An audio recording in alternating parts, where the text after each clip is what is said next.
Salam buat rekan-rekan mahasiswa. Kali ini kami dari Unit Sistem Informasi dan Pusat Data ingin menyampaikan beberapa hal terkait dengan beberapa perubahan yang sudah disampaikan melalui memo Wakil Rektor 1 Bidang Akademik. Untuk di video kali ini kami ingin menyampaikan terkait mekanisme atau perubahan proses revalidasi KRS, di mana jika rekan-rekan mahasiswa mengakses mahasiswa.macung.ac.id, maka tampilan pertama yang akan muncul di layar adalah alur revalidasi KRS tahun 2023. Jadi sebelum saya menunjukkan bagaimana mekanisme dan cara ketika melakukan proses tersebut di dalam tautan mahasiswa.macung.ac.id, maka saya sampaikan dulu terkait dengan alur. Jadi dulu ketika proses revalidasi KRS itu bisa dilakukan ketika Anda semua sudah melakukan KRS dan sudah disetujui oleh dosen PA. Proses yang lama pengajuan revalidasi itu menggunakan form, ya, kemudian diajukan ke dosen PA, kemudian diajukan ke Kaprodi, kemudian ada yang sampai ke dekan dan baru dibuka aksesnya oleh bagian akademik, bagian administrasi akademik. Maka untuk mulai semester ini proses revalidasi KRS itu kita sederhanakan, kita integrasikan ke dalam sebuah sistem yang biasa Anda gunakan untuk lakukan KRS. Jadi proses alur revalidasi KRS itu trigger atau yang diawali dengan mahasiswa mengambil KRS. Nah, ketika mahasiswa mengambil KRS, melakukan pengambilan mata kuliah sesuai dengan kesepakatan dengan dosen PA, sesuai dengan hasil konsultasi dan seterusnya, maka mahasiswa bisa mengambil mata kuliah tersebut. Seperti proses biasa, tidak ada yang berubah pada proses pengambilan KRS mata kuliah. Ketika proses pengambilan KRS sudah selesai dilakukan oleh mahasiswa, maka tahapan berikutnya yang dilakukan adalah melakukan validasi. Yang melakukan validasi KRS adalah dosen PA terhadap apa yang sudah diambil oleh mahasiswa.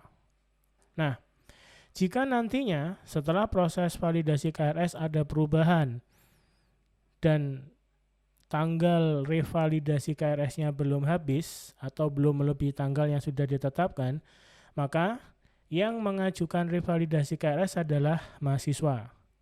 Nantinya mahasiswa bisa memilih menu yang sudah kami sediakan untuk mengajukan revalidasi KRS. Ketika pengajuan revalidasi KRS itu Anda ajukan melalui menu yang sudah tersedia, maka email akan terkirim pada dosen PA. Kemudian dosen PA akan login ke dalam sistem dan menyetujui pengajuan revalidasi KRS Anda jika revalidasi KRS disetujui. Jika tidak, maka proses pengajuan revalidasi KRS Anda tidak disetujui dan KRS yang Anda ambil itu masih tetap dan tidak akan ada perubahan. Jadi dipastikan dosen PA itu menyetujui baru Anda bisa melakukan langkah kelima. Kalau nanti dosen PA sudah menyetujui pengajuan revalidasi KRS, maka mahasiswa akan dapat notifikasi melalui email bahwa pengajuan revalidasi KRS-nya sudah disetujui dan silakan untuk melakukan pengambilan ulang mata kuliah. Bisa mengambil ulang mata kuliah, kemudian bisa menghapus jika ada yang mau dihapus, atau mau diganti juga bisa, atau mau ditambahkan juga bisa. Jadi namanya revalidasi itu adalah mengurangi mata kuliah yang sudah diambil ataupun mengganti dan juga menambahkan selama jumlah SKS maksimum masih tercukupi dan masih ada sisa untuk pengambilan hal tersebut. Nah, ketika proses pengambilan itu sudah dilakukan, pengambilan ulang sudah dilakukan, maka seperti biasanya setelah proses semuanya selesai, maka silakan lakukan validasi kembali, ya. Yang memvalidasi tetap dosen PA. Silakan komunikasikan jika sudah selesai, Pak, Bu, saya melakukan reval. Nanti dosen PA akan melakukan validasi KRS ulang. Untuk hal itu, saya akan praktekkan terkait bagaimana mekanisme dan alur dan cara penggunaan fungsi dan menu tersebut sesuai dengan aturan yang berlaku. Jadi silakan Anda akses mahasiswa.macung.ac.id ya. Kemudian silakan Anda login menggunakan NIM yang sudah Anda punyai ya. Silakan Anda melakukan login. Oke. Begitu Anda dapat login, maka proses validasi KRS atau proses melakukan KRS tetap ada pada menu KRS. Silakan akan Anda klik ambil mata kuliah ya. Kemudian lakukan pengambilan KRS sesuai dengan yang biasa Anda lakukan ya. Mencari mata kuliahnya, kemudian melakukan pemilihan pada tombol pilih ya. Kemudian setelah tombol pilih dilakukan pemilihan, maka tahap berikutnya semua yang sudah Anda pilih kita bisa lihat pada menu lihat KRS. Oke. Di menu lihat KRS ada sedikit perubahan tampilan ya, ada sedikit perubahan tampilan di mana kalau dulu Anda tidak bisa melihat rekapitulasi poin, tapi untuk saat ini kami tambahkan sebagai pengingat bahwa ketika Anda melakukan KRS, maka ya Anda akan punya informasi berapa Anda pengambilan SKS sekarang ya, pengambilan SKS sekarang berapa, kemudian maksimumnya berapa, kemudian dapat mengetahui pergerakan poin yang sudah Anda klaim, sudah disetujui berapa. Sebagai reminder bahwa Anda sudah semester berapa dan waktunya semua input poin itu dipenuhi. Supaya nanti ketika Anda yudisium tidak bingung lagi atau gagal yudisium gara-gara poin tidak terpenuhi.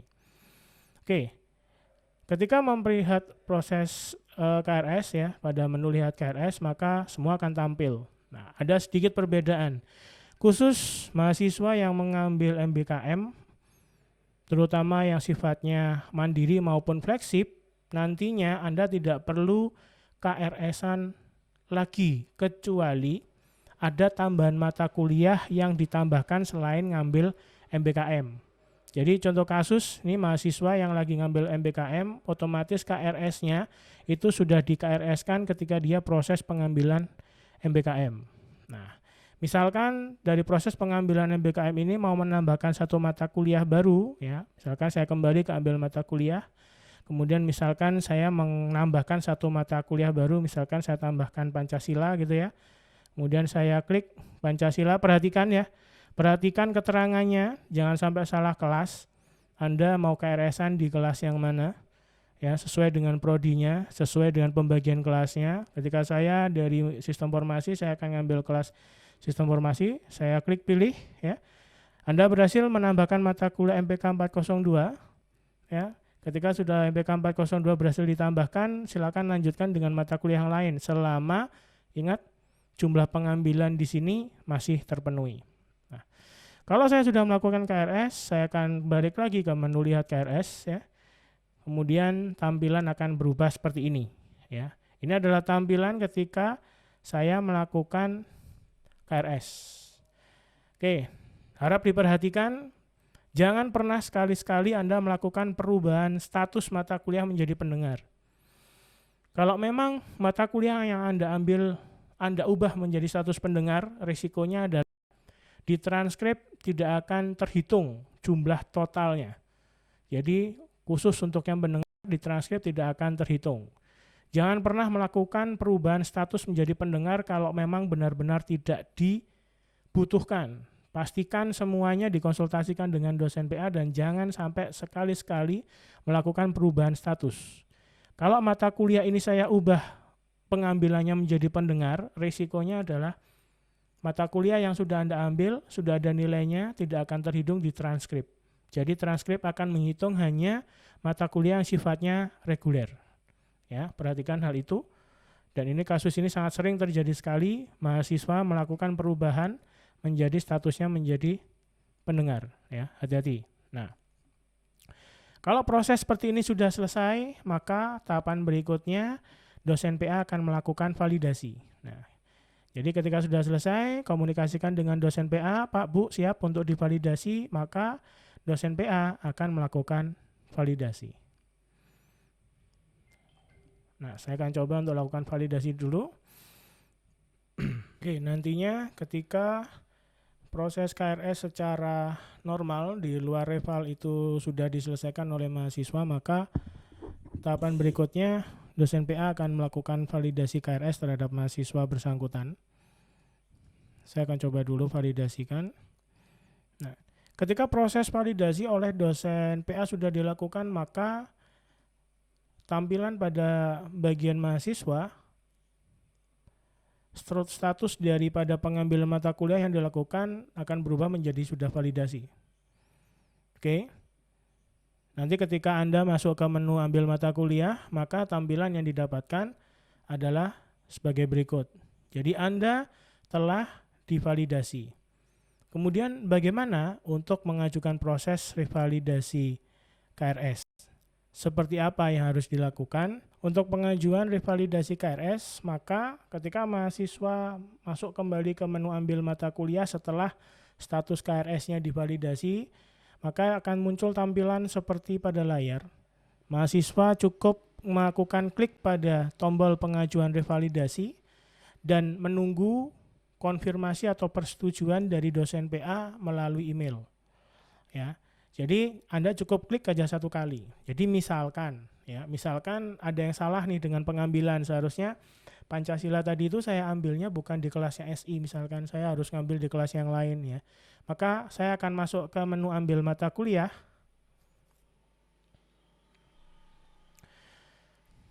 Kemudian saya klik pengajuan revalidasi, tapi sebelum itu saya terangkan dulu.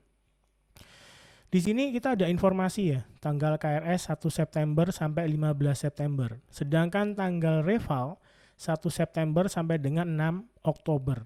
Apa yang terjadi ketika Anda di luar 6 Oktober ini melakukan revalidasi? Maka ketika di luar 6 Oktober Anda melakukan revalidasi, berarti setelah 6 Oktober Anda melakukan revalidasi, maka yang harus Anda lakukan, silakan Anda ajukan pengajuan revalnya seperti proses yang sudah pernah terjadi. Pakai form, tanda tangan dosen PA, tanda tangan Kaprodi, tanda tangan dekan, silakan serahkan ke bagian akademik. Jadi proses otomatisasi ini hanya berjalan di saat masa KRS dan revalidasi KRS. Jadi dapat ditentukan di sini masa KRS-nya adalah 1 September sampai satu tanggal tertentu gitu ya, revalnya 1 September sampai 6 Oktober. Jadi kalau lebih dari tanggal 6 Oktober, pastikan Anda lakukan revalidasinya secara manual menggunakan form. Ya, jadi saya tekankan lagi, proses revalidasi secara otomatis ini hanya berlaku untuk di masa KRS-an, tanggal KRS awal sampai tanggal revalidasi KRS akhir. Oke, jadi saya balik lagi, silakan klik pengajuan revalidasi. Ya, setelah Anda pengajuan revalidasi, tidak perlu melakukan apapun sampai Anda menerima email konfirmasi bahwa pengajuan sudah disetujui. Tidak perlu melakukan klik bolak-balik dan seterusnya ya di sini. Jadi ketika tidak usah melakukan pengajuan lagi. Nanti dosen akan mendapatkan email atau mendapatkan notifikasi bahwa ada pengajuan revalidasi KRS dari mahasiswa sesuai dengan login mahasiswa tadi, siapa, berapa NIM-nya dan seterusnya. Oke. Ya, ini saya contohkan seperti ini ya. Jadi nanti pastikan Bapak Ibu dosen itu sudah menerima emailnya. Tidak perlu konfirmasi, tidak perlu mengingatkan apapun karena pada sistem sudah tercatat dengan jelas. Silakan tunggu saja. Nah, kalau sudah seperti ini posisinya, seperti ini alurnya, maka nanti login dosen PA akan melakukan login ke dalam sistem, kemudian akan mengajukan persetujuan ya. Ini saya akan lakukan persetujuan terhadap pengajuan revalidasi tadi. Oke. Nah, ketika dosen PA melakukan klik tombol disetujui, maka Anda sebagai mahasiswa yang mengajukan pengajuan tadi akan dapat notifikasi melalui email. Jadi pastikan email itu dibuka. Pastikan emailnya juga bisa dibaca atau diakses. Nah, kalau sudah dapat email mahasiswanya, silakan Anda login lagi di macung.ac.id, kemudian Anda klik menu ambil mata kuliah, maka sistem akan membuka akses Anda untuk bisa melakukan KRS ulang. Nah, misalkan saya praktekkan, saya tidak jadi nih ngambil Pancasila, ternyata ada kesalahan atau salah komunikasi dengan dosen PA bahwa untuk MBKM tidak perlu nambah mata kuliah lagi, saya hapus. Oke, saya hapus. Begitu sudah selesai, silakan konfirmasi ke dosen PA ya. Silakan berkomunikasi bahwa Pak Bu sudah bisa divalidasi lagi gitu ya. Nanti otomatis dosennya akan melakukan validasi kembali ya, validasi kembali. Ketika proses validasi sudah dilakukan, maka mahasiswa akan mendapatkan informasi bahwa KRS-nya sudah divalidasi kembali. Oke ya. Begitupun seterusnya ya, begitupun seterusnya. Jadi di mahasiswa waktu klik ambil mata kuliah, maka sudah tertutup aksesnya karena sudah divalidasi KRS-nya ya. Kemudian kenapa masih ada muncul tombol pengajuan revalidasi? Karena saya masih punya kesempatan memperbaiki KRS saya sampai 6 Oktober. Ya. Kemudian dilihat KRS, statusnya juga sudah berubah kalau sudah divalidasi. Pak, kalau misalkan saya pengen validasi lagi Pak, ya silakan. Anda masuk lagi ke menu ambil mata kuliah, ya. Masuk ke menu ambil mata kuliah, kemudian ajukan lagi. Begitupun seterusnya, Anda mau berapa kali pun bebas, silakan. Selama ingat ingat informasi ini ya. Jadi kalau sudah lebih dari 6 Oktober, maka dipastikan pengajuan revalidasi sudah ditutup dengan cara yang saya praktekkan tadi. Jadi Anda harus melakukan pengajuan revalidasi, melakukan revalidasi sesuai dengan prosedur yang sebelumnya berlaku, yaitu menggunakan form. Jadi itu yang bisa saya sampaikan terkait dengan mekanisme pengambilan KRS dan revalidasi KRS yang berjalan mulai semester ganjil ini di tahun ajaran 2023-2024. Ini video hanya berlaku untuk diikutin bagi mahasiswa di semester 2, 3, dan seterusnya. Untuk mahasiswa baru semua KRS itu diambilkan secara paket oleh admin fakultas. Demikian yang bisa saya sampaikan. Terima kasih. Jika ada sesuatu yang masih belum paham, silakan Anda beremail ke uptsi@macung.ac.id atau beremail ke bagian administrasi akademik @macung.ac.id. Terima kasih dan selamat untuk menjalankan KRS.